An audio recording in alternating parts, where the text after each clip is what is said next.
Hello, my name is Angel Andrade, and these are my group members, Osman Abdullahi and Tanaka Makubasa. And we present to you Life Roll Wealth and Career Odyssey. Life Roll Wealth and Career Odyssey is a dice-based board game inspired by the game of life. Players roll the dice to determine their fate and how life will treat them. The goal is to make it to retirement with money left aside to enjoy, and there are different levels of achievement based on how much money you have left over at the end of all three boards. And here we have the live demo. This is the life roll game. As you can see, this is where you log in and create your account.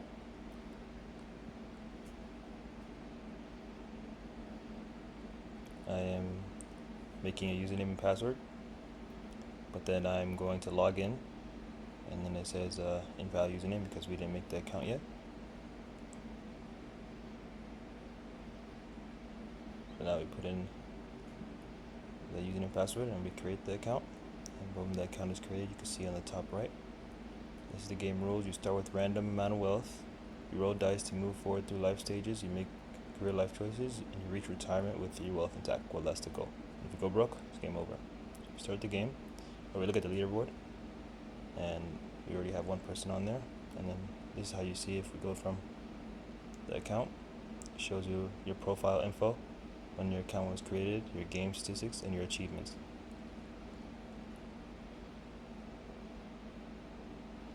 Start a new game. You started with 9,597. You're age 18 and your position is now in the first board, and then you scroll down, and that's where you roll the 6, and we just land on the apartment. So we're cut down some money, and then we rolled another one, and then we're in debt, credit card debt, which is down 1,500. And then now we got a job offer, so we went up in money. Rolled the 1, we got a medical emergency, and then we got bankrupt. So now it's game over. We have $0. We're 23 years old.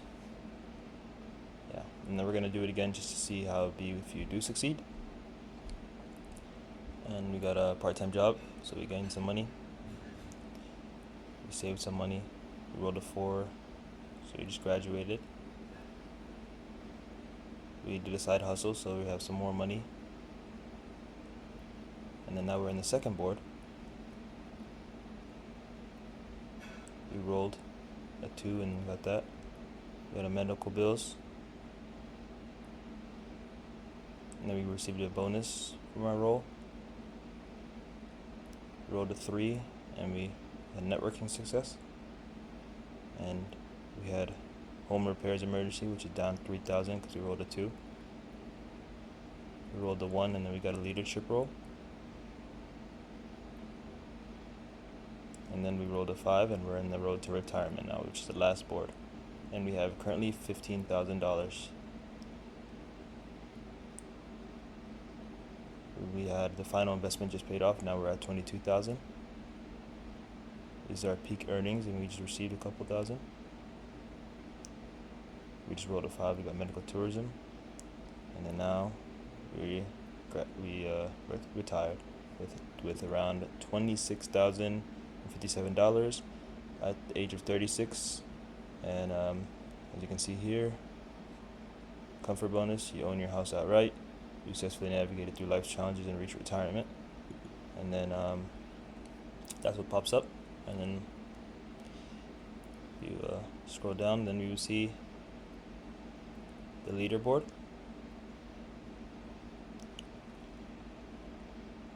And then from the leaderboard, we see that's our account, and it shows us it only keeps the successful wins and not the losses. And that's the game. And now we get to the nitty gritty. When we get to the login page, before getting to the home page, the user must create an account that will be related to their current session. Once they hit the create account, their account data will be initialized, like their password, account creation date, games played, best score, and total earnings, as we can see right here.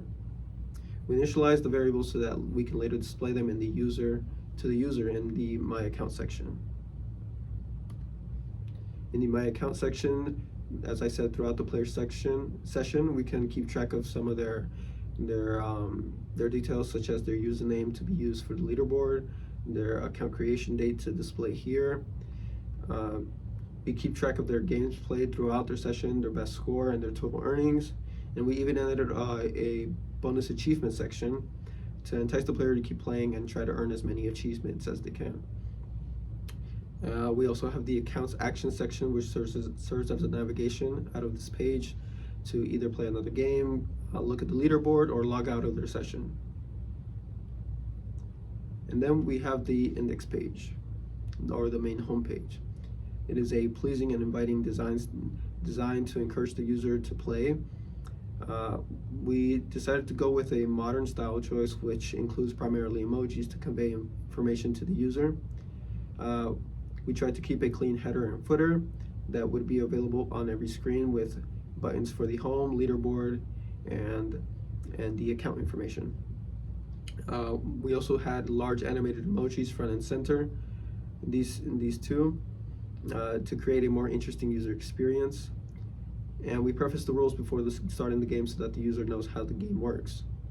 And then we have these two interactive buttons at the very bottom to look at the leaderboard or start a new game.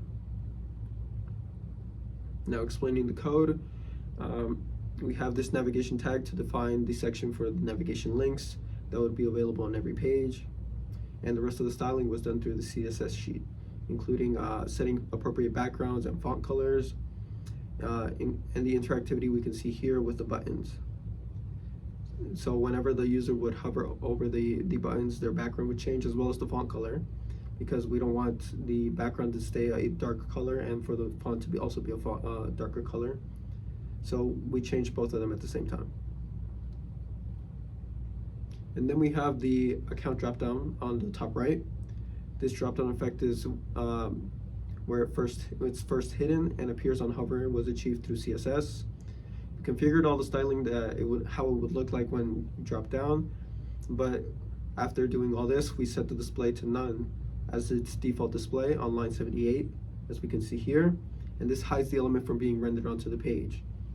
But then we set the behavior for the drop-down content to change its display form from none to block, as we can see on line 91. This activates on hover, so that whenever we hover over this button, the display will be rendered onto the page, and this creates interactivities for a better user experience. Now for the main content, all the positioning was done through basic CSS. The game rules section was achieved through an unordered list with thin borders underneath each list item, so there would be further separation.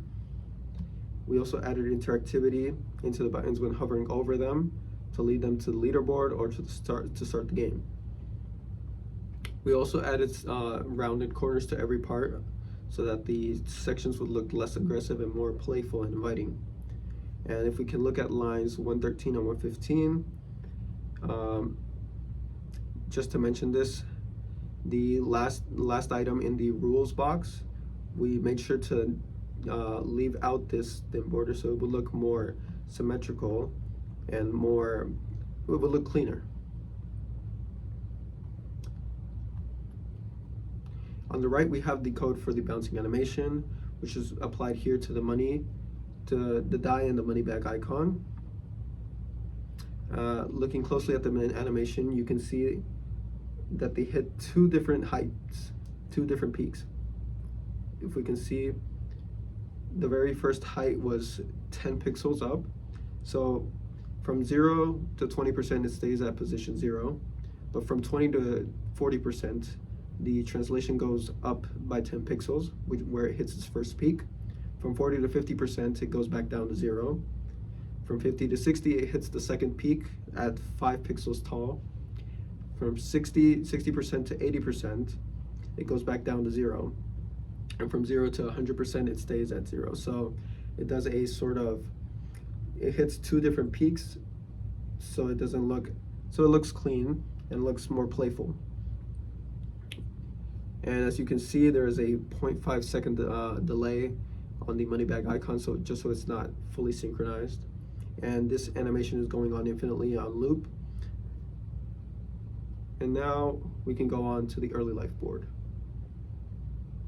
Once the game has started, the player is directed to the first board of 3, the early life board. Once the game is started, we use the session start at the top of the PHP file to utilize the session global array and record player stats during their game session. If the user has not logged in, lines 5 through 8 will catch this and make sure that they go back to the login page to sign up. If the user is logged in, then we can set the initial player stats, like their random wealth, their starting age, which is always 18, and their starting position, and their starting board, which is always board 1 on position 1.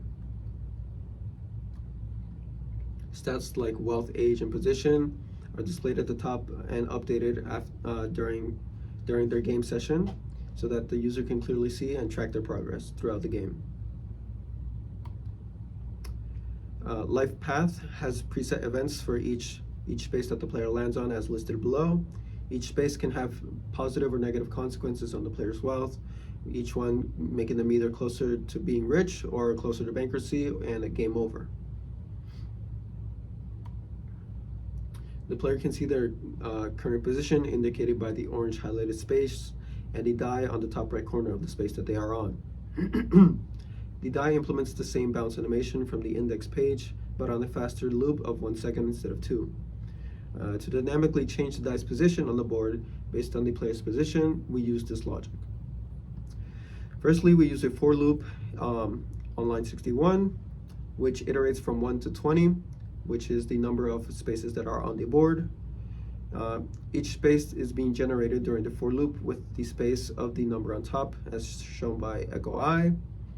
And we also display the associated event that goes with it. Now, with each iteration of the for loop where the space is being generated, we're also checking to see if that current position, current space number being generated is the same as the current player position. If this is true, if they are equal to, then that means we will echo current position. Now what this does is give further information that the current space being generated is of the board space class, but it's also of the current position class. And this way we can directly access it to change its CSS properties, where we can highlight it into a different color, which we chose orange. And we can also set that adding the dice emoji with the bounce animation at the top right to make it even clearer that the player is on this current position. After each turn, the player is shown what they rolled from the random number generator.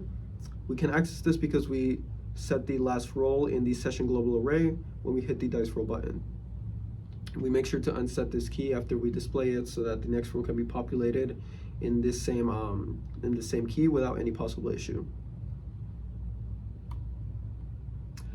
To roll a dice, the user hits the roll dice button, and because it is of type submit, it submits the form through the post method to the roll.php file.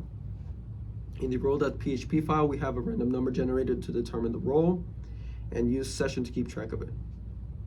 We update the player's position accordingly based on this roll.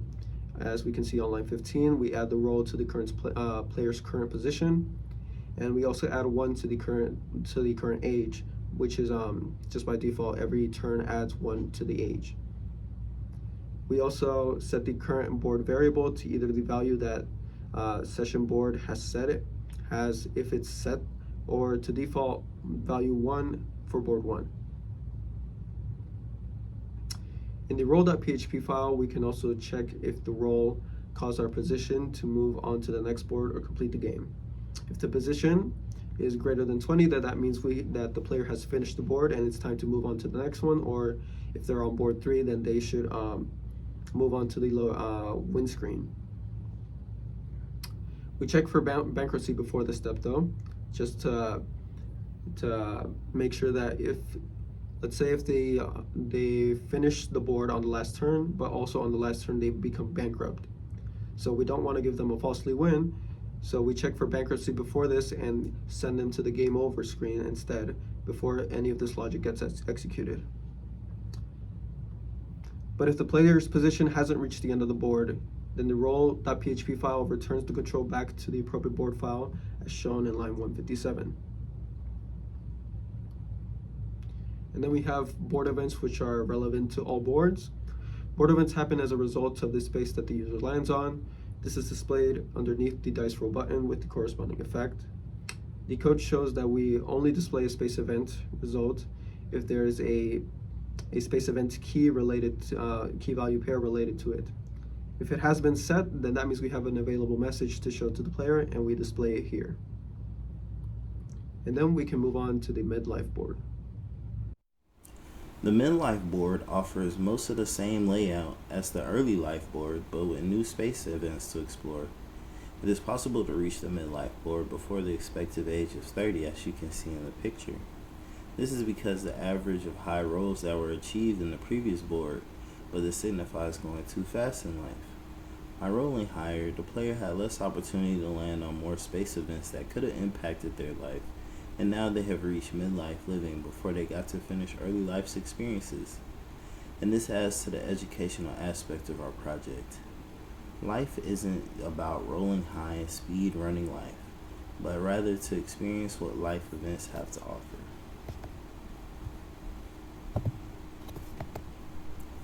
The player's wealth and age from the previous board are kept as we switch this board using the session array as shown on the right.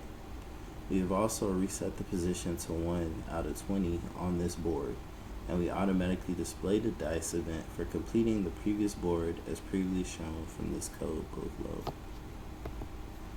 The midlife board offers new space events with comparatively greater opportunity for both gains and losses. Most of the code logic for this board is the same as the previous board, but there is the first rare opportunity event on space 7 to invest. If the player lands on space 7 on board 2, they will have a 50-50 shot at getting a $5,000 increase to their wealth, losing $2,000. This code checks whether the player is on board 2 and also on space 7 line 95. Then proceeds with the logic. A random number is generated on either 1 or 0. Since 1 is a truthy value and 0 is a falsely value, then 1 will return a successful investment and plus 5,000 to the player's wealth. But if success equals 0, then the player will lose 2,000 from their wealth. Each result displays the outcome of their risky investment. At the bottom, we have also included a button to return to the early life board. This button will take the player back to look back at the previous board if they so desire. When they try and hit the roll dice button and move on the early life board, they will be taken back to their current board, midlife board, where they currently playing on. This symbolizes how people desire to return to an earlier time in their life and re-roll their life events, but then remember that the time has passed and can't be reversed. Just as hitting the button to roll again takes the player back to their current board, so do our thoughts remind us that we are living in the present, and this is where we must make moves to keep progressing in life. The pre-retirement board also follows the same layout as the previous boards, but again with changes in the space events. Since this is the final board and supposed to be the highest difficulty, you will need major luck to make it to retirement safely. There is one more risky investment space, like on the midlife board on space 7. There's also space 17 that will completely bankrupt you no matter how much money you have. The final investment space has odds of 33% chance of getting 1.5 times on the player's wealth, but a 2/3 chance of losing 3,000 of their wealth. The game automatically ends when the player position hits the last space on the board, or before that if they were bankrupt. If at any point the player goes to or below $0, then the game is over and they are met with this screen. We print out the stats like their final wealth, final age, education, and the board that they reach when the game is over. They are also shown the preset section of life lesson learned, which is just an unordered list. Here are the win screens. Leaderboard.